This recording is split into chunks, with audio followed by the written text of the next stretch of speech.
4 غیر مسلم ملک ہمارا ان سے ہمارے پرامن بقائے بامی کا تعلق کیسے رکھے گا؟ بسم اللہ الرحمن الرحیم. سب سے پہلی بات تو یہ سمجھ لیجئے کہ کوئی مسلمان ہو یا غیر مسلم ہو، اپنی اولین حیثیت میں وہ انسان ہے. ہم سب بنی آدم ہیں. قرآن مجید نے ہمیں یہ بتایا ہے کہ تم سب ایک آدم و حوا کی اولاد ہو اور اس لحاظ سے ایک دوسرے کے بہن بھائی ہو. ہماری یہ حیثیت کسی حال میں بھی ختم نہیں ہوتی. اس لیے جو انسانی حقوق ہیں، انسانی تعلقات ہیں، انسانی روابط ہیں، وہ ہر حال میں قائم رہیں گے، اور انسانی تعلق کے حوالے سے جو حقوق اور ذمہ داریاں ادا کرنا ضروری ہوتی ہیں وہ بھی ہر حال میں ادا کی جائیں گی. اگر ایک شخص ہمارا ہمسایہ ہے تو ہمسایہ غیر مسلم بھی ہو تو ہمسائے کی حیثیت سے جو حقوق عائد ہوتے ہیں وہ ہم پر آپ سے آپ ادا ہو جائیں گے. انسانیت کے مشترک مسائل ہم سب کے مشترک مسائل ہوں گے. انسانیت کی ترقی کے لیے جو اقدامات کیے جائیں گے وہ ہم سب کے مشترک اقدامات ہوں گے. اگر کوئی علم پیدا ہوتا ہے، کوئی ہنر وجود میں آتا ہے، کوئی نئی دنیا افکار و خیالات کی وجود پذیر ہوتی ہے تو وہ بھی ایک دوسرے کے ساتھ شیئر کی جائے گی. اس میں بھی شراکت باہمی کے اصول پر ایک گروہ دوسرے گروہ سے فائدہ اٹھائے گا. تو بنی آدم کی حیثیت سے جو ہمارا تعلق پیدا ہوتا ہے وہ تو کسی حال میں بھی ختم نہیں ہوتا. اس کے بعد ایک اگلی چیز یہ ہے کہ ہمیں اللہ تعالیٰ کا ایک پیغام پہنچا، ہم نے اس پیغام کو قبول کیا، اور اس کو قبول کرنے کے بعد ہم پر یہ بات واضح ہوئی کہ اس پیغام کے ماننے اور نہ ماننے پر لوگوں کی اخروی زندگی کا انحصار ہے. یعنی یہ حقیقت ہمیں انبیاء علیہم السلام کے ذریعے سے بتائی گئی کہ تم اس دنیا میں عارضی طور پر بھیجے گئے ہو، تمہیں ایک دن اپنے پروردگار کے حضور میں جواب دہ ہونا ہے، اور وہاں سے ایک نئی زندگی شروع ہوگی جس کی نعمت بھی ابدی ہوگی، جس کی نقمت بھی ابدی ہوگی. یہ غیر معمولی پیغام ہے، یہ غیر معمولی خبر ہے جو ہمارے پاس ہے. ہم اس سے متعلق اپنے بھائیوں کو آگاہ کریں گے. یہی آگاہی ہے جس کو عربی زبان میں انذار سے تعبیر کیا جاتا ہے. یعنی اس سے مقصود یہ ہوتا ہے کہ لوگوں کو خبردار کیا جائے اور انہیں بتایا جائے کہ ایک بڑا حادثہ تمہارے سامنے پیش آنے والا ہے، تم اس حادثے کے لیے تیاری کرو. یہ دنیا کی زندگی جس میں معمولی معمولی حادثات سے متعلق بھی اگر خیرخواہی سے کوئی خبر دی جائے تو ساری انسانیت ایک دوسرے کی شکر گزار ہوتی ہے. ایک بہت بڑا حادثہ عظیم جو موت کے بعد پیش آئے گا، اور جس میں ہم میں سے ہر شخص اپنے پروردگار کے حضور میں جواب دہی کے لیے اٹھایا جائے گا، اور پھر اس کے لیے ابدی نقمت یا ابدی نعمت کا فیصلہ کیا جائے گا. اس عظیم حادثے سے ہم اپنے بھائیوں کو خبردار کرنا چاہتے ہیں. اس سے ہمارے اور ان کے درمیان دائی اور مدعو کا تعلق پیدا ہوتا ہے. دائی اور مدعو کا تعلق اپنی روح کے لحاظ سے ہم سے یہ تقاضا کرتا ہے کہ ہم خیرخواہ بن کے اٹھیں، اور خیرخواہی کا جذبہ یہ تقاضا کرتا ہے کہ ہمیں ان کے ساتھ محبت ہو. اگر ہم دشمنی کے تعلق کو بنیاد بنا کے اٹھیں گے تو ہم یہ تعلق پیدا ہی نہیں کر سکتے. سب سے پہلی بات تو یہ سمجھ لینی چاہیے کہ ہمیں اب دنیا میں ہر غیر مسلم کو، خواہ وہ ہمارے ملک میں رہتا ہے، وہ ہمارے ہمسائے میں رہتا ہے، وہ قومی سطح پر ہمارا ہمسایہ ہے، یا دنیا میں کہیں بھی رہتا ہے، اللہ کا یہ پیغام پہنچانا ہے. یہ ہماری وہ ذمہ داری ہے جو ذمہ داری رسالت مآب صلی اللہ علیہ وسلم نے جب یہ پیغام ہمیں دے دیا اس کے فوراً بعد ہم پر عائد ہو گئی. تو قومی حیثیت سے بھی یہ ذمہ داری ہم پر عائد ہوتی ہے، اس کو قومی حیثیت سے ادا کرنا ہوتا ہے، اور انفرادی حیثیت سے بھی اپنے اپنے دائرہ عمل میں ایک شخص کا ہمسایہ ہوں، ایک شخص سے ملتا ہوں، ایک سے میرا تعلق ہے، یہ ہماری ذمہ داری ہے کہ ہم یہ پیغام پہنچاتے رہیں. خیرخواہی کے جذبے کے ساتھ پہنچائیں، محبت کے جذبے کے ساتھ پہنچائیں. ہماری ان کے ساتھ کسی نوعیت کی کوئی دشمنی نہیں ہے، ہمیں تو بس یہ دعوت ان تک پہنچانی ہے، اس کا ابلاغ ان تک کرنا ہے. یہ ہمارا دینی فریضہ ہے. اس کے سوا ہم پر ان کے معاملے میں دینی لحاظ سے کوئی ذمہ داری عائد نہیں کی گئی. جو چیز لوگوں کے لیے غلط فہمی کا باعث بنتی ہے وہ رسالت مآب صلی اللہ علیہ وسلم کے زمانے کے غیر مسلم ہیں. ان پر ایک پیغمبر کی طرف سے جب اتمام حجت ہو گیا، یعنی حق کو آخری درجے میں واضح کر دیا گیا، اس کے بعد کچھ احکام ہیں جو اللہ تعالیٰ نے ان پر جزا و سزا کے لیے دیے، ان احکام کا اب ہم سے کوئی تعلق نہیں ہے، وہ معاملہ ان غیر مسلموں کے ساتھ تھا، وہ ختم ہو گیا۔ ہمارا کام اب یہ ہے کہ انسانی سطح کے تعلقات انسانیت کے مسلمہ اصول و قواعد کے مطابق قائم رکھیں، اور دین کے حوالے سے صرف دعوت کا تعلق، صرف اور صرف دعوت کا تعلق۔ ہمارے پاس ایک پیغام ہے، ہمیں یہ پیغام درد مندی، خیر خواہی اور محبت کے جذبے کے ساتھ پہنچانا ہے، بقائے باہمی کے ساتھ ایک دوسرے کی عزت کرنی ہے، ایک دوسرے کا احترام کرنا ہے۔ دنیا میں خدا کا قانون یہ ہے کہ اختلافات باقی رہیں گے اور قیامت تک رہیں گے، یہ ہمارے مٹانے سے نہیں مٹ سکتے، اور کسی کے کفر، کسی کے شرک کی سزا یہ اللہ کا کام ہے کہ وہ دے۔ ہمارا کام یہ ہے کہ ہم دعوت پہنچائیں اور اپنی زندگی کے آخری مرحلے تک یہ ذمہ داری انجام دیتے رہیں خیر خواہی کے جذبے کے ساتھ۔ بہت سارے اللہ تعالیٰ کے احکام ایسے تھے قرآن مجید میں جو اس وقت کے صلی اللہ علیہ وسلم کے مشن کے ساتھ خاص تھے۔ اس میں سوال یہ پیدا ہوتا ہے کہ عام مسلمان ہے وہ یہ سوچتا ہے کہ اسے ضرور ہی غیر مسلموں کے بارے میں شاید کچھ اس طرح کی دفاع کرتی ہے۔ مثلاً ایک دعا ہے سورۃ نازلہ، اس میں اللہ تعالیٰ کی مدد مانگی گئی ہے اور اللہ تعالیٰ سے دعا کی گئی ہے کہ وہ غیر مسلم ہوں، تو اس طرح کی چیز یہ وہی غلط فہمی ہے، یعنی جو معاملات رسول اللہ صلی اللہ علیہ وسلم کے زمانے میں اتمام حجت کے بعد ہوئے، اس کو بدقسمتی سے بعض لوگوں نے اپنے متعلق کر لیا ہوا ہے۔ اس غلط فہمی کو دور کرنا چاہیے۔ میں جب دین کے پورے کانٹینٹ پر، دین کے پورے مشمولات پر غور کرتا ہوں تو یہ حقیقت بالکل واضح ہو جاتی ہے کہ غیر مسلموں کے باب میں، خواتین کے باب میں، فنون لطیفہ کے باب میں، یعنی یہ 3 ابواب ایسے ہیں جن میں انتہائی غلط فہمیاں ہمارے ہاں راہ پا چکی ہیں۔ تو غیر مسلموں کے باب میں غلط فہمی کی بنیادی وجہ یہی بنی ہے کہ رسول اللہ صلی اللہ علیہ وسلم کے دور میں جب پیغمبر کی طرف سے اتمام حجت ہو گیا تو جزا و سزا کے احکام دیے گئے، یعنی اللہ کا قانون یہ ہے کہ جب پیغمبر اتمام حجت کر دیتا ہے تو دنیا ہی میں اس کے مخاطبین کو سزا دی جاتی ہے۔ اس موقع پر بہت سے معاملات ایسے پیش آتے ہیں جو عام حالات میں کبھی پیش نہیں آتے۔ مثلا ایک کام یہ کیا جاتا ہے کہ تزکیہ و تطہیر ضروری ہو جاتا ہے عذاب سے پہلے، یعنی جب اللہ سزا دینے کا فیصلہ کرتے ہیں تو پھر وہ الگ کرتے ہیں، منافقین کو الگ کرتے ہیں، منکرین کو الگ کرتے ہیں، مومنین کو الگ کرتے ہیں۔ جیسے مثال کے طور پر حضرت نوح کی قوم پر عذاب آیا تو ایک کشتی بنانے کے لیے کہا گیا تاکہ اہل ایمان کو اس سے الگ کر لیا جائے۔ تو اہل ایمان کو الگ کرنے، منافقین کو الگ کرنے، منکرین کو الگ کرنے کا یہ معاملہ کچھ امتحانوں اور آزمائشوں سے بھی بعض اوقات گزار کر کیا جاتا ہے۔ اس موقع پر بعض احکام دیے جاتے ہیں، وہ قرآن میں بیان ہوئے ہیں، تو لوگ ان چیزوں کو سیاق و سباق سے الگ کر لیتے ہیں۔ یہ قنوت نازلہ بھی اسی نوعیت کی چیز ہے، یعنی ایک موقع پر جب کچھ لوگوں نے رسالت میں آپ صلی اللہ علیہ وسلم کے صحابہ کو دشمنی سے بلایا اور ان کے ساتھ بڑا ظالمانہ رویہ اختیار کر کے بہت سے لوگوں کو قتل کر ڈالا، یعنی بظاہر دھوکہ دے کر بلایا کہ یہ ہماری تعلیم کے لیے بھیجے جائیں، لیکن جب وہ گئے تو وہاں ان کے ساتھ انتہائی بہیمانہ رویہ اختیار کیا گیا۔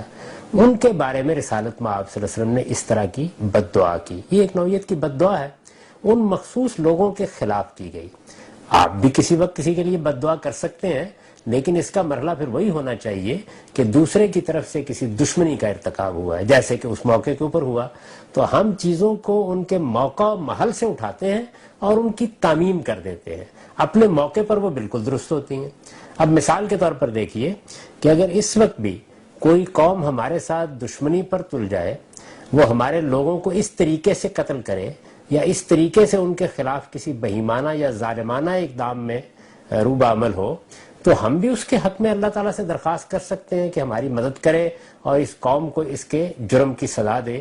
اس موقع پر اگر آپ کچھ ترمیم کر کے وہ دعا پڑھنا چاہیں تو پڑھ سکتے ہیں، لیکن اس کا ایک موقع و محل ہونا چاہیے، اور وہ موقع و محل وہ ہے جب آپ کی دشمنی بالکل واضح ہو جائے، کوئی ظلم آپ کے خلاف کیا جائے، کسی زیادتی کا ارتکاب کیا جائے، اور اب آپ اقدام بھی کر رہے ہوں، تدبیر بھی کر رہے ہیں اور خدا سے مدد بھی مانگ رہے ہیں۔ سورہ مائدہ میں آیت نمبر 51 میں کہ یہودی اور عیسائیوں کو اپنا دوست نہ بناؤ، تو اس طرح کی آیات کا موقع محل متعین کرنے کے لیے ہمیں کہاں سے یہ اسی سورہ کو پڑھنا چاہیے. اس کو جب اس کے سیاق سباق میں رکھ کے آپ پڑھیں گے تو واضح ہو جائے گا کہ وہاں ان یہودیوں اور ان نصرانیوں کے معاملے میں ہدایت دی جا رہی ہے جن پر اللہ کے پیغمبر کی طرف سے حجت تمام کر دی گئی. اب وہ خدا کے عذاب کی زد میں ہیں. اس سے پہلے اللہ تعالیٰ ایک ہی جگہ رہنے والے لوگوں سے یہ کہہ رہا ہے کہ اب تمہارا ان سے کوئی تعلق نہیں ہونا چاہیے. خدا نے ان کے بارے میں اپنا آخری فیصلہ سنا دیا ہے. تو یہ اس موقع کی ہدایت ہے. اس کا موقع جان لینا چاہیے. یہ قرآن مجید کے سیاق سباق سے واضح ہو جاتا ہے. اہل علم جو قرآن مجید کی تفسیر کرتے ہیں وہ بھی اس کو واضح کر دیتے ہیں کہ یہ کس موقع کی بات ہے, کب کہی گئی. میرا ایک ہمسایہ ہے, اس ہمسائے نے میرے ساتھ دشمنی کا رویہ اختیار کر لیا ہے. سمجھانے بجھانے خیرخواہی کے جذبات سے دعوت دینے کے باوجود وہ دشمنی پر آمادہ ہے. اس نے میرے خلاف کچھ زیادتیاں بھی کر ڈالی ہیں. ایک موقع ایسا آ جاتا ہے کہ جب مثال کے طور پر میں اپنے بچوں کو نصیحت کرتا ہوں کہ اب آپ اس کے ساتھ کوئی تعلق نہ رکھیں. اپنی طرف سے ہم نے پوری کوشش کر لی لیکن اس کی طرف سے ہمیشہ زیادتی ہوتی ہے, ہمیشہ کوئی نہ کوئی سازش یہ کرنے کے لیے تیار رہتا ہے. چنانچہ اب اس سے تعلقات منقطع کر لیں. آپ اس سارے پس منظر کو الگ کر کے وہ ایک جملہ اٹھا لیں کہ اس شخص سے, اس ہمسائے سے تعلقات منقطع کر لو اور پھر اس کو ایک ابدی حکم سمجھ بیٹھیں, تو یہ آپ کی ہماری غلطی ہوگی. یعنی قرآن مجید میں جب بھی آپ قرآن کا مطالعہ کریں تو اس کے سیاق میں رکھ کے دیکھیں کہ کوئی بات کس گروہ کے بارے میں کہی جا رہی ہے. قرآن مجید کے مخاطبین کون ہیں؟ مشرکین عرب ہیں, اس وقت کے اہل کتاب ہیں, اس وقت جو اہل ایمان ہیں وہ ہیں. پہلے ان مخاطبین کے لحاظ سے بات کو سمجھا جائے گا, اس کے بعد دیکھا جائے گا کہ وہ بات جو ان خاص لوگوں کو کہی گئی تھی وہ ہم سے کس طرح متعلق ہوتی. عام طور پر ہمارا مسلمانوں کا یہ خیال ہے کہ جنت میں شاید مسلمان داخل ہوں گے. آپ کی چیزیں پڑھ کر ایسا لگتا ہے کہ ایک مخلص اور اللہ کا ایک فرمانبردار بندہ جو عیسائی ہو یا یہودی ہو, ایڈک نابس ہو, اس کو بھی جنت میں داخل کی اجازت ہوگی. جو آیت ہے قرآن کی اس کا مطلب اور اس کے ایک بات اصولی طور پر یہ سمجھ لیجئے کہ قرآن مجید نے دو جگہ یہ واضح کر دیا ہے کہ جنت اور جہنم کا فیصلہ کس بنیاد پر ہوگا. تو فرمایا ہے کہ تین چیزیں ہیں جس کی دعوت لے کر تمام انبیاء علیہم السلام آئے ہیں, انہی کی بنیاد پر فیصلہ ہوگا. ایک چیز یہ کہ آپ ایک خدا کو ماننے والے ہوں, یعنی آپ شرک کے ادنا شائبے کے بغیر اللہ پر ایمان رکھتے ہوں, سچا ایمان.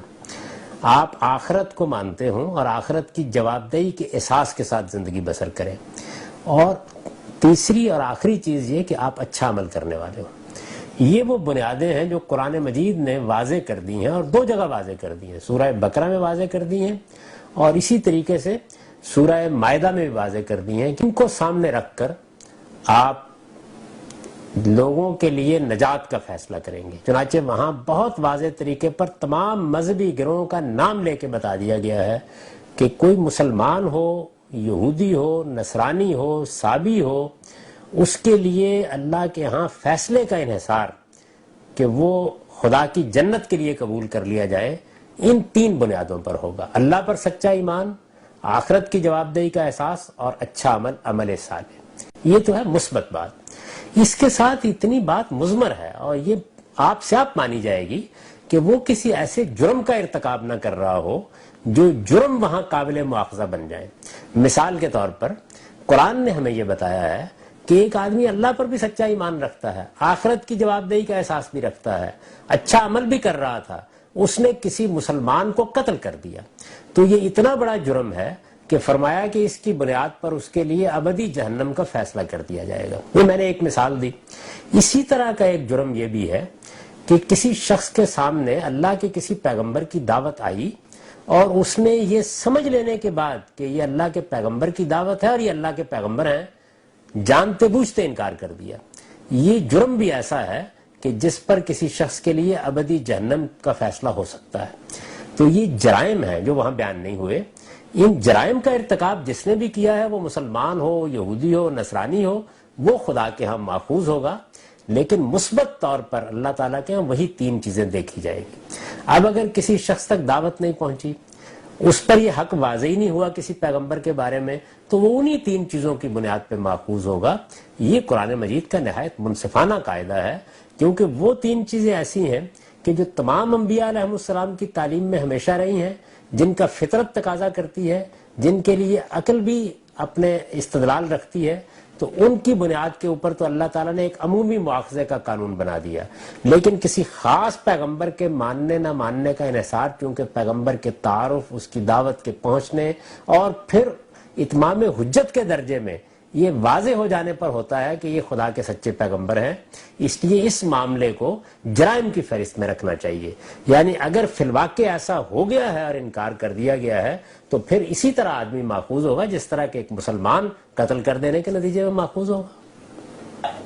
اور ایک اللہ کو ہمیں ماننا چاہیے، اس طرح کوئی اس کو کرسچن یا کوئی اس کو الجھن نہیں ہوئی اس معاملے میں، کوئی سمجھتا ہوگا وہ کر گیا اس لیے کیا آخر میں پھر بھی وہ مسئول ہوگا۔ قرآن مجید نے یہ بات بالکل واضح کر دی ہے کہ شرک چونکہ فطرت میں کوئی استدلال ہی نہیں رکھتا سرے سے، اس لیے اس میں غلطی لگ نہیں سکتی۔ آدمی کے سامنے لازماً توحید آتی ہے اور شرک کی غلطی بھی لازماً اس پر واضح ہو جاتی ہے۔ لوگ اصل میں اپنے معاشرتی پس منظر کے لحاظ سے اس پر توجہ نہیں کرتے یا متنبہ نہیں ہوتے، تو اس وجہ سے شرک ایک ایسی چیز ہے کہ جس سے متعلق آدمی کوئی عذر نہیں پیش کر سکتا۔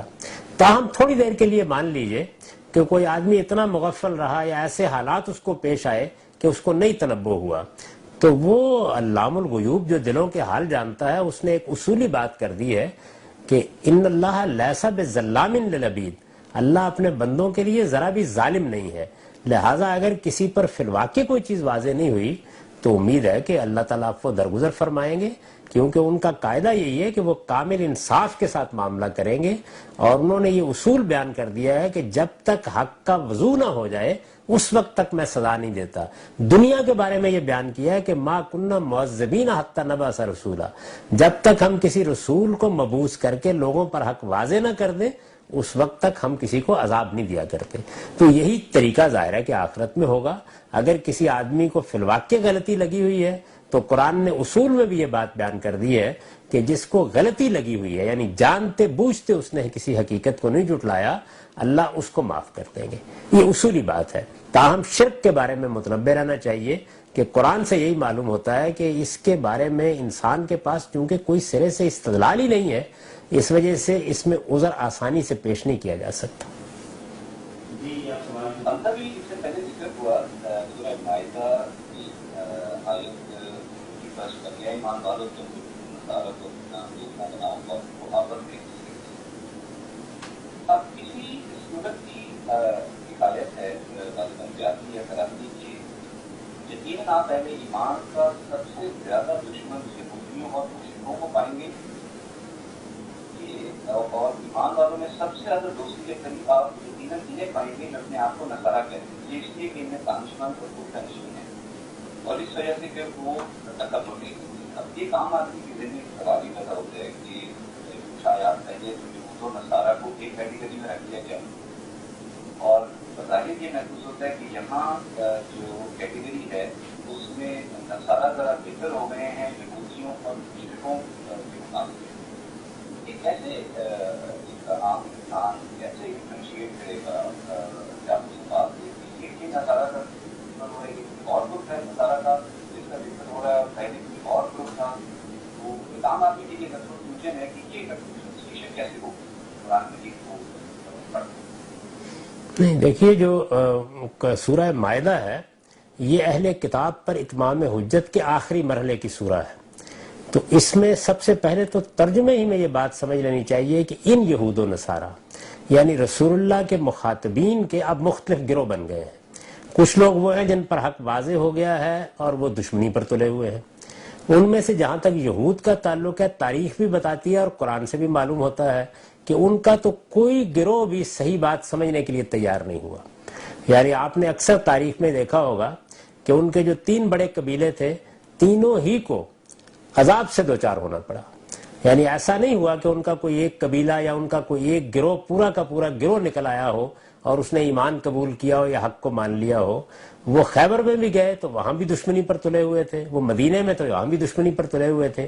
اس کے برعکس نصارہ کے مختلف گروہ تھے، یعنی ان میں وہ بھی تھے کہ جو ان کی شے پر کچھ دشمنی پر تلے ہوئے تھے، اور وہ بھی تھے کہ جو بات سننے کے لیے تیار تھے، سمجھنے کے لیے تیار تھے۔ چنانچہ اس میں سب سے اہم تو نجاشی کی شخصیت ہے جس نے مسلمانوں کو اس زمانے میں پناہ دی۔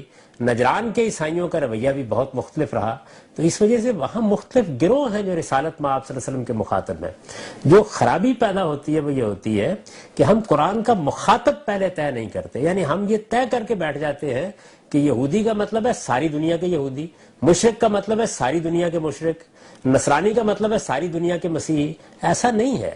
رسالت مآب صلی اللہ علیہ وسلم کے سامنے کچھ گروہ ہیں اس وقت جن پر آپ اتمام حجت کر رہے ہیں، جن کو آپ پیغام پہنچا رہے ہیں، چنانچہ ان میں اہل ایمان کے بھی مختلف گروہ بن گئے ہیں۔ وہ اہل ایمان بھی ہیں کہ جو سابقون الاولون ہیں، وہ بھی ہیں جو آخری درجے میں مخلص ہیں، وہ بھی ہیں کہ جن کے اندر کچھ کمزوریاں ہیں، وہ بھی ہیں کہ جو منافقت کر رہے ہیں۔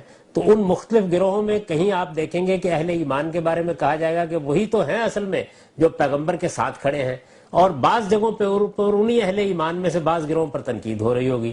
تو قرآن مجید وہاں رسول اللہ کے مخاطبین کے ساتھ بات کر رہا ہے، ان کو پہلے قرآن کے سیاق و سباق میں سمجھنا چاہیے کہ یہ کون لوگ ہیں، کن سے بات ہو رہی ہے۔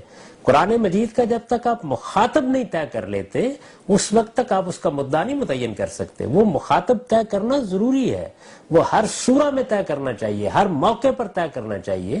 اور آپ دیکھیے کہ اس معاملے میں ہمارے جو قدیم جدید مفسرین ہیں سب اس کو بیان کرتے ہیں۔ اصل میں لوگ جب اٹھا کے سادہ ترجمہ پڑھتے ہیں تو وہ اس معاملے میں چونکہ ترجمے میں اس کا لحاظ نہیں رکھا جاتا، چنانچہ میں نے تو جب اپنا ترجمہ کیا تو ہر جگہ واضح کر دیا ان مشرکوں کو، ان یہود کو، ان نصارہ کو، یعنی وہ متعین گروہ ہیں جو رسول اللہ کے سامنے ہیں، آپ کے مخاطب ہیں، ان میں سے کسی کا رویہ بہتر ہے تو اس کی تحسین کی جا رہی ہے۔ یہود کے بھی بعض لوگوں کی تحسین کی ہے قرآن مجید نے، یہ کہا ہے کہ ان میں سے کچھ ایسے لوگ بھی ہیں، اگرچہ وہ بہت اقل قلیل گروہ ہے، جو راتوں کو آیات الہی کی تلاوت کرتے ہیں اور صحیح بات سننے کے بعد ان کی آنکھوں سے آنسو بہہ نکلتے ہیں۔ تو اس طرح کے تمام گروہ موجود ہیں، ان میں سے گروہ کے لحاظ سے بات ہو رہی ہے۔ اپریل کا جو شمارہ اشراق کا، اس میں آپ کے اداریہ اس میں شذرات میں خدا کے فیصلے کے سلسلے ہے۔ اس میں آپ نے لکھا ہے کہ ذریت ابراہیم کی جو اسرائیل اور اسماعیل دونوں کے ساتھ اللہ کا وعدہ ہے، اور فلسطین کا علاقہ اور جزیرہ نمایاں عرب کے علاقہ ان کے لیے تفصیل ہے۔ معلوم اس سے ادارے کی ہوتا ہے کہ یہ اب کی ہے، اس کا یا یہ اب کی ہے۔ جی بالکل، اللہ تعالیٰ کا فیصلہ تو ہمیشہ کے لیے ہے، لیکن یہود نے اللہ تعالیٰ کے اس فیصلے کے خلاف بغاوت کر دی اور حضرت مسیح کو ماننے سے انکار کر دیا۔ حضرت مسیح کو ماننے سے جب انہوں نے انکار کیا تو اس کے بعد سے اللہ تعالیٰ نے اپنے عذاب کا کوڑا ان پر برسانا شروع کر دیا، اور جو فیصلہ کیا گیا تھا اس میں چونکہ یہ بات واضح کر دی گئی تھی کہ یہ علاقہ تمہیں حاصل رہے گا اور اس میں تمہاری برتری قائم رہے گی اس وقت تک جب تک تم حق پرست رہو گے۔ جب انہوں نے حق کے معاملے میں یہ رویہ اختیار کیا، اس کا نتیجہ یہ نکلا کہ پھر اللہ تعالیٰ نے ان کو دربدر بھی کیا، وہاں سے نکالا بھی۔ وہ آج بھی اپنے اس گناہ سے توبہ کر لیں، حضرت مسیح پر ایمان لائیں اور رسالت مآب صلی اللہ علیہ وسلم کی نبوت کو تسلیم کر لیں تو ان کے ساتھ اللہ کا یہ وعدہ قائم ہے۔ اس کو تو خود سورہ بنی اسرائیل میں قرآن نے واضح کر دیا ہے کہ ان اتم ادنا، تم آج لوٹو گے تو خدا بھی لوٹ آئے۔ وعلیکم السلام۔ مسلموں کو یہ دعوت کے سلسلے میں بھی آپ نے بیان فرمایا کہ کوئی دعوت دینی چاہیے، یہ ایک اللہ تبارک تعالیٰ ہے اور مرنے کے بعد یہ دوبارہ زندگی آنے والی ہے۔ ہمیں تو یہی دعوت دینی ہے، ہمیں تو یہی دعوت دینی ہے۔ میں نے یہ نہیں بیان کیا کہ میں نے یہ کہا انبیاء علیہ السلام کی بنیادی دعوت یہ ہے۔ ہمارے پاس تو اللہ کا ایک پیغمبر آ گیا، آخری پیغمبر نے ہمیں پیغام پہنچایا، اب ہم یہ پیغام لے کے جائیں گے۔ ہماری دعوت تو یہی ہے کہ اللہ تعالیٰ نے آخری نبوت کے ذریعے سے تمہیں اپنا آخری پیغام دے دیا ہے، اپنا آخری عہد نامہ نازل کر دیا ہے، ہم وہ لے کے آئے ہیں تمہارے پاس۔ میں نے تو یہ گزارش کی ہے کہ یہ تین باتیں تو اصل میں مذہب کی بنیاد ہیں، ان میں تو ہم دعوت پہنچائیں نہ پہنچائیں ہر شخص ماخوذ ہوگا۔ ہمیں کیا کرنا ہے؟ ہم مسلمانوں کو یہ کرنا ہے کہ جو ہمارے پاس رسول اللہ صلی اللہ علیہ وسلم کے ذریعے سے دین پہنچائے اس کو ہم ان تک پہنچائیں گے، اور یہی ہماری ذمہ داری ہے۔ اس کی ہم ان کو دعوت دیں گے، یہ پیغام ہم ان تک لے کر جائیں گے اور ان کو کہیں گے کہ آؤ، یہ وہ دعوت ہے جو سب انبیاء کی دعوت تھی، اسی دعوت کو محمد رسول اللہ صلی اللہ علیہ وسلم نے پیش کیا ہے اور اس کو ہر لحاظ سے بالکل صاف کر کے پیش کر دیا، یعنی اب اس میں کوئی اینچ پیچ نہیں رہا، اس میں کوئی کجی نہیں رہی، اس کے اندر جہاں کوئی تحریف تھی ختم کر دی گئی ہے، اس کی کتاب کو محفوظ کر دیا گیا ہے۔ یہ تمہارے اوپر اللہ کا بڑا احسان اور بڑی نعمت ہے، اس نعمت کا شکر ادا کرو اور اس دعوت کو قبول کرو۔ تو ہم تو لے کر ہی اسلام کی دعوت جائیں گے۔ یہ جو میں نے 3 باتیں بیان کی ہیں، یہ تو اصل میں عالمی دعوت کی بنیاد ہیں اور یہ انبیاء علیہ السلام پیش کر چکے ہیں۔ اس کی بنیاد پر لوگ ماخوذ ہوں گے، اللہ کا فیصلہ صادر ہوگا۔ ہماری دعوت کے پہنچنے نہ پہنچنے کے بعد معاملہ اللہ تعالیٰ کی عدالت پہ جائے گا۔ ایک تو یہ بات ہوگی کہ نان مسلمس کے حوالے سے ہمیں یہ متعین کرنا چاہیے کہ قرآن مجید کس سے خطاب کر گروپ کو۔ قرآن مجید میں 2 جگہ پہ اسلام کا لفظ یوز ہوا ہے، میں یہ غیر اسلامی دین اور اللہ تعالیٰ کے نزدیک دین ہے جو اسلام ہی ہے۔ اس ٹرمینالوجی کو متعین کرتے ہوئے یہ چیز سامنے آتی ہے کہ ایک دین بہرحال ہے کہ جس کو اگر قبول نہیں کیا جائے، جس کو اگر مانا نہیں جائے گا تو اللہ کے ہاں مقبول نہیں ہو سکتی بات۔ اس آیت کو کس طرح سے دیکھا جائے گا؟ اس میں اسلام سے کیا مراد ہے؟ 355 میں یہ کہا گیا ہے کہ قال اللہ یا عیسیٰ انی متوفیک ورافعک والیہ مطہرک من الذین کفروا وجاعل الذین اتبعوک فوق الذین کفروا الی یوم القیامہ، یعنی کہ ان لوگوں پر جنہوں نے کفر کیا قیامت تک کے لیے غالب کر دوں گا۔ اس سے یہ اعتماد ہوتا ہے کہ قیامت تک کے لیے جو یہود ہے ان کو کافر قرار دیا گیا ہے اور ان کے اوپر اہل کتاب کو جو ہے وہ سبقت کی گئی۔ آپ کا جو پہلا سوال ہے اس میں اسلام کے لفظ کو آپ سمجھ لیجئے، اللہ کے دین کا نام ہمیشہ سے اسلام رہا ہے، یعنی قرآن کا دعویٰ یہی ہے کہ آدم علیہ السلام کو جو دین دیا گیا تھا وہ بھی اسلام ہی تھا، حضرت ابراہیم نے جس دین کی دعوت دی وہ بھی اسلام ہی تھا۔ اسی وجہ سے قرآن مجید یہ بیان کرتا ہے، تاریخ بیان کرتے ہوئے یہ کہتا ہے کہ ابراہیم نے تو دعا ہی اپنے بچوں کے لیے امت مسلمہ کی تھی۔ تو اسلام اللہ کا دیا ہوا نام ہے، تمام انبیاء کا دین اسلام ہے۔ یہ بات ہے جو وہاں بیان کی گئی ہے کہ اللہ نے کوئی یہودیت نازل نہیں کی، نصرانیت نازل نہیں کی، اللہ تعالیٰ نے الگ الگ دین نازل نہیں کی۔ اسی وجہ سے ہم یہ کہتے ہیں کہ رسول اللہ صلی اللہ علیہ وسلم کوئی الگ دین لے کر نہیں آئے، آپ تو اسی دین کی تجدید کے لیے آئے جو ہمیشہ سے خدا کا دین رہا ہے۔ تو یہ بات ہے جو وہاں کہی گئی ہے۔ یہی دعوت اصل میں ہم مسیحیوں کو بھی دیں گے، ہم یہودیوں کو بھی دیں گے، ہم پوری دنیا کو دیں گے کہ اللہ کا دین اسلام ہے۔ تو جو اسلام کی بنیادی دعوت ہے وہ ان 3 نکات پر مبنی ہے، یعنی اللہ پر سچا ایمان، آخرت پر سچا ایمان اور عمل صالح، یہ اس کی بنیادی دعوت ہے۔ اس کے بعد ظاہر ہے کہ یہ دعوت کن کے ذریعے سے پہنچی؟ انبیاء علیہ السلام کے ذریعے سے۔ انبیاء علیہ السلام میں سے کچھ کے لوگ پہلے سے ماننے والے ہوتے ہیں، جیسے مسیحی حضرت مسیح کو مانتے ہیں، ان سے پہلے کے انبیاء کو بھی مانتے ہیں۔ یہود حضرت مسیح کو نہیں مانتے لیکن ان سے پہلے کے انبیاء کو مانتے ہیں۔ تو ان ماننے والوں کو کسی نئے پیغمبر کی دعوت اگر پہنچانی ہوگی تو پھر وہ ہمارا کام ہے کہ ہم پہنچائیں، وہ اتمام حجت کے درجے میں پہنچے گی۔ پھر جانتے بوجھتے کوئی انکار کر دے گا تو یقیناً مجرم ہوگا، لیکن اس سے پہلے اسلام وہی ہے۔ تو اسلام کا جہاں تک تعلق ہے اس میں بنیادی چیزیں ہیں جو قرآن نے وہاں واضح کر دی، جن پر ہماری بھی نجات کا انحصار ہے۔ یعنی ہم اگر محمد رسول اللہ کے ماننے والے ہیں لیکن خدا پر سچا ایمان نہیں رکھتے، آخرت پر سچا ایمان نہیں رکھتے، ہم عمل صالح نہیں کرتے تو ہم بھی محفوظ ہو جائیں گے۔ اسی طرح ان سب چیزوں کو ہم مانتے ہیں لیکن ہم کسی جرم کا ارتکاب کرتے ہیں تو ہمارے لیے بھی وعید موجود ہے کہ اگر تم کسی مسلمان کو قتل کر دو گے جانتے بوجھتے تو جہنم میں ڈال دیے جاؤ گے۔ تو اس پوری بات کو سمجھ لینا چاہیے کہ اللہ کا دین تو اسلام ہی ہے، رسالت مآب صلی اللہ علیہ وسلم بانی اسلام نہیں ہے، اس کی بنا اللہ نے خود ڈالی ہے اور تمام انبیاء اسلام لے کر آئے ہیں۔ حضور نے آخری زمانے میں اس کو اصلاح کر کے، یعنی لوگوں نے جو اس میں خرابیاں پیدا کر دی تھیں ان سے اس کی اصلاح کر کے، اس کی تجدید کر کے اس کو اللہ کے حکم سے لوگوں کے سامنے پیش کیا ہے۔ تو یہ دعوت ہے جو اسلام کی بنیادی دعوت ہے۔ اس دعوت کو ہمیں لوگوں تک پہنچانا ہے اور اس دعوت کو اسی اسلوب میں لوگوں تک پہنچانا ہے، یعنی یہ کہہ کے نہیں پہنچانا کہ لوگوں ایک تمہارے پاس پہلے یہودیت کے نام سے دین تھا جو خدا نے نازل کیا تھا، پھر نصرانیت کے نام سے ایک دین تھا۔ قرآن تو کہتا ہے یہ لوگوں نے نام رکھ لیے ہیں، میرے دین کا نام تو اللہ تعالیٰ کہتے ہیں ہمیشہ سے اسلام ہی رہا ہے۔ تو ان دین عند اللہ الاسلام کے معنی یہ ہے کہ دین اللہ کے نزدیک ہمیشہ سے اسلام ہی ہے، اب بھی اسلامی ہے، قیامت تک اسلام رہے گا۔ اصل میں اب ہم نے مخصوص طور پر اسلام کو یہودیت اور نصرانیت سے الگ ایک تیسرے دین کی حیثیت سے پیش کرنا شروع کر دیا ہے۔ خرابی یہاں سے پیدا ہوتی ہے۔ اس تصور سے نکلیے اور پھر قرآن کے تصور پر آئیے۔ یہاں تک کہ جو مستشرقین ہیں ان احمقوں نے بھی ہمیشہ یہ کوشش کی کہ وہ یہ بتائیں کہ دیکھیے اسلام میں تو فلاں فلاں باتیں یہودیت سے لی گئی ہیں، فلاں باتیں نصرانیت سے لی گئی ہیں۔ وہ یہ جانتے ہی نہیں کہ قرآن کا دعویٰ کیا ہے۔ قرآن کا دعویٰ یہ نہیں ہے کہ وہ کوئی نیا دین لے کے آیا ہے، وہ تو یہ کہتا ہے کہ یہ سارا اسلام ہی تھا، اس لیے یہودیت میں جو کچھ اسلام کا خیر موجود ہے وہ آج بھی ہمارا ہے، نصرانیت میں جو کچھ خدا کے دین کا خیر موجود ہے وہ آج بھی ہمارا ہے۔ اس سب کچھ کو اسلام کی دعوت جب رسول اللہ نے پیش کی تو قرآن مجید کی صورت میں اور سنت کی صورت میں بالکل منقع کر کے پیش کر دیا گیا۔ یہ بات ہے جو ہم اسلام کی بنیاد پر کہتے ہیں اور اس دعوت کو لوگوں کے سامنے پیش کرنا چاہیے۔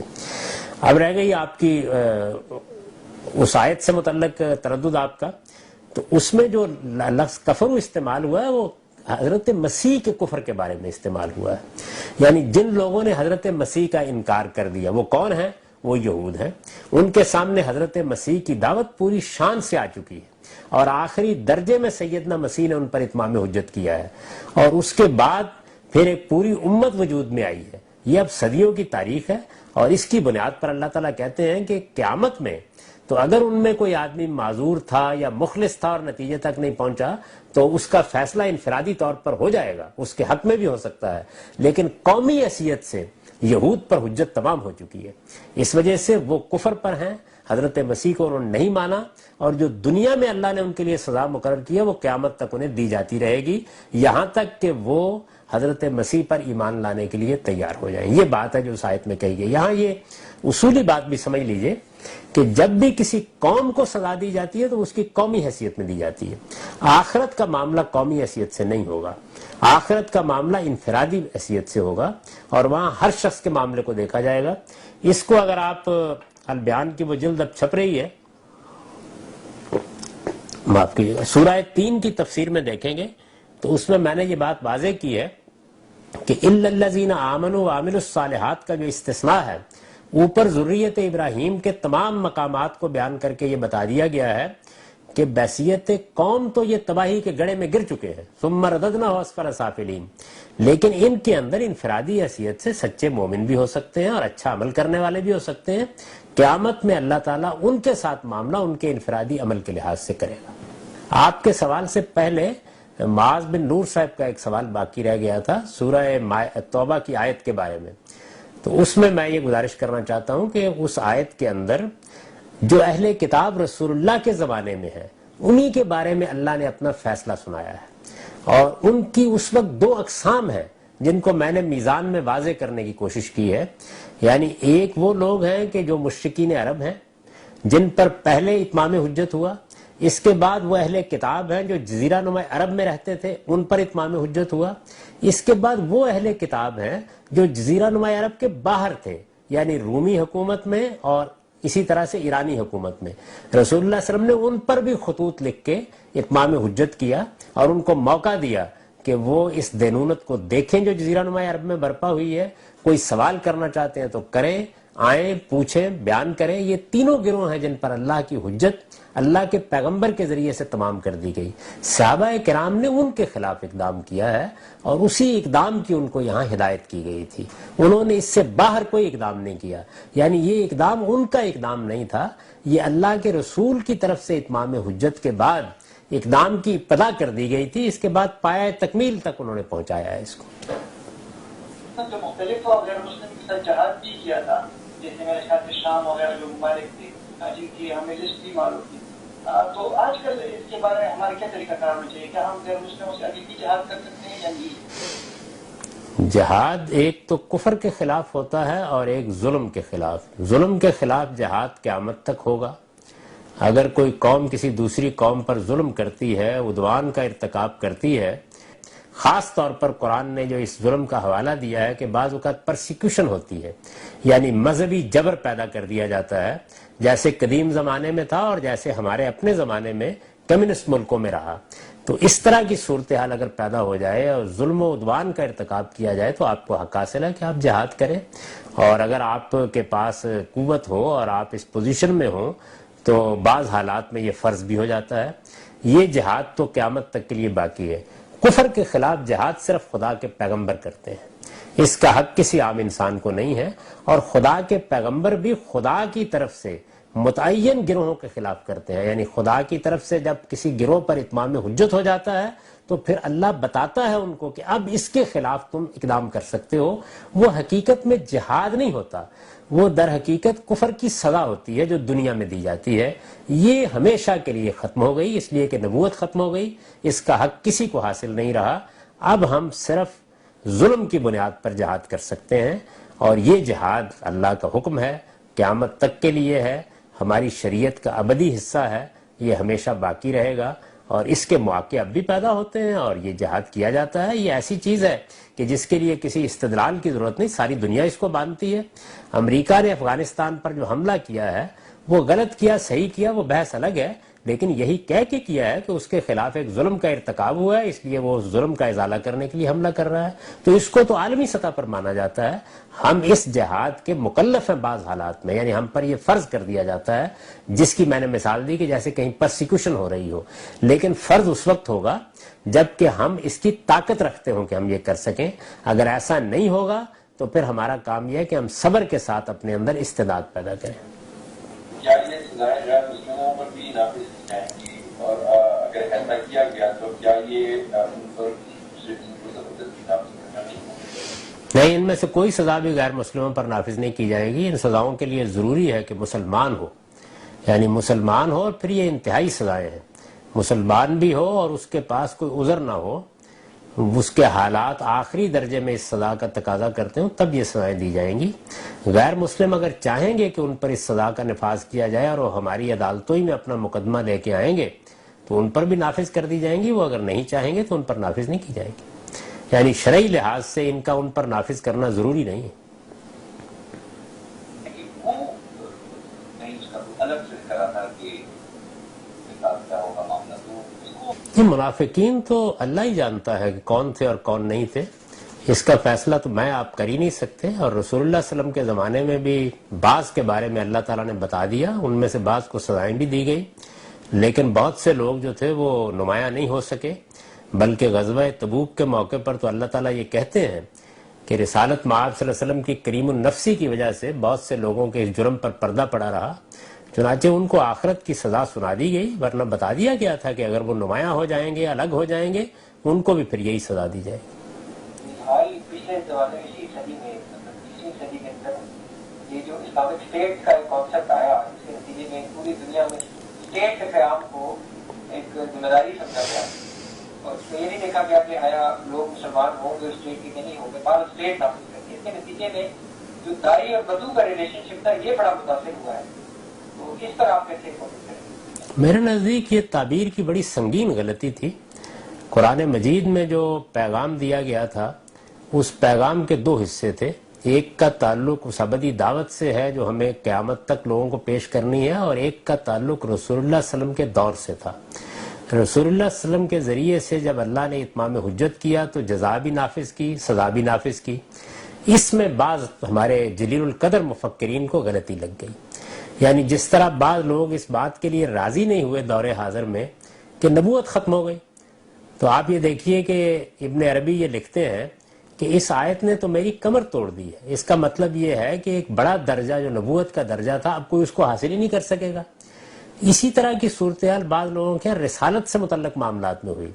انہوں نے دیکھا کہ اس وقت تو اللہ کے پیغمبر نے ایک ریاست قائم کر دی، ایک نظم وجود میں آ گیا، اس کی بنیاد پر اسلام کا غلبہ قائم ہو گیا، اہل کفر کے خلاف شدید جنگ کر ڈالی گئی، ان کو سزا دے دی گئی۔ تو یہ جو چیز تھی، اس چیز کو اس کے صحیح سیاق میں رکھ کر سمجھنے کی بجائے انہوں نے ان آیات کی تعمیم کر دی، اور اس سے یہ تصور اخذ کیا کہ مسلمانوں کا کام یہ ہے کہ وہ دنیا میں ایک نظام کے علمبردار بن کر اٹھیں اور ایک اسلامی حکومت قائم کریں۔ یہ اسلام کی دعوت نہیں ہے۔ ہمارا کام یہ ہے کہ ہم خدا کا پیغام پہنچائیں، خدا کی دعوت پیش کریں۔ یہ دعوت جب کسی خطہ ارض میں پوری کی پوری قوم قبول کر لے گی یا اس کی بہت بڑی اکثریت قبول کر لے گی تو اس کے نتیجے میں آپ سے آپ اسلام کا ظہور ہو جائے گا، اور ظاہر ہے کہ وہ جس طرح انفرادی زندگی میں ہوگا اسی طرح اجتماعی زندگی میں بھی ہو جائے گا۔ تو جو چیز نتیجے کے طور پر سامنے آنی تھی اس کو ہدف، مقصد اور نصب العین کے طور پر پیش کر دیا گیا۔ چنانچہ اس پر بڑی تفصیلی گفتگویں اس زمانے میں لوگوں نے کی، اور اس بات کا اعتراف کرنا چاہیے کہ اس میں سب سے اعلیٰ درجے کی تنقید بر صغیر کے ایک جلیل القدر عالم مولانا وحید الدین خان صاحب نے کی۔ ان کی کتاب تعبیر کی غلطی اس وقت شائع شدہ موجود ہے، اس میں اس پوری غلطی کو واضح کیا گیا، بتایا گیا ہے کہ اس میں هو الذی ارسل رسولہ بالہدیٰ کی آیت، اس میں اقامت دین کی آیت، ان کو کس طریقے سے غلط انٹرپریٹ کیا گیا ہے۔ اس غلطی کو واضح کرنا چاہیے، اس سے شدید نقصان پہنچا ہے دین کی دعوت کو، اور اس سے تصور یہ بن گیا ہے کہ اسلام غالباً دنیا کا کوئی مسئلہ حل کرنے کے لیے آیا ہے۔ اسلام کی دعوت بنیادی طور پر ہماری موت سے متعلق ہے، یعنی یہ کوئی معمولی درجے کا معاملہ نہیں ہے کہ موت آنے والی ہے، اور یہ کوئی معمولی درجے کا معاملہ نہیں ہے کہ موت کے بعد ایک نئی زندگی شروع ہونے والی ہے۔ اللہ کے پیغمبروں کا اصل موضوع یہ ہے، وہ اس کی منادی کرنے کے لیے آئے ہیں۔ یہ دعوت اور یہ منادی ہے جو ہمیں دنیا تک پہنچانی ہے۔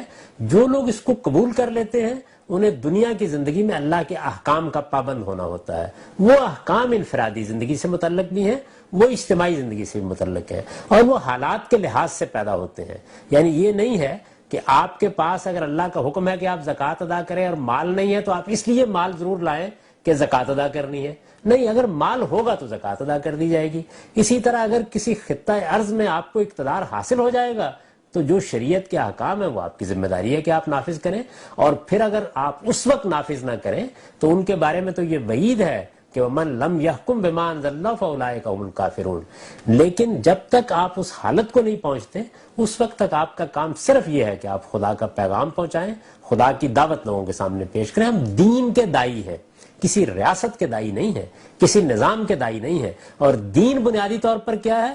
وہی جو سورہ بقرہ اور سورہ مائدہ کی آیت میں بیان ہو گیا ہے کہ خدا پر سچے ایمان کی دعوت، آخرت پر سچے ایمان کی دعوت، اچھے عمل کی دعوت، یہ ہماری دعوت ہے۔ یہ دعوت ہمیں دنیا کے ہر فرد کو دینی ہے۔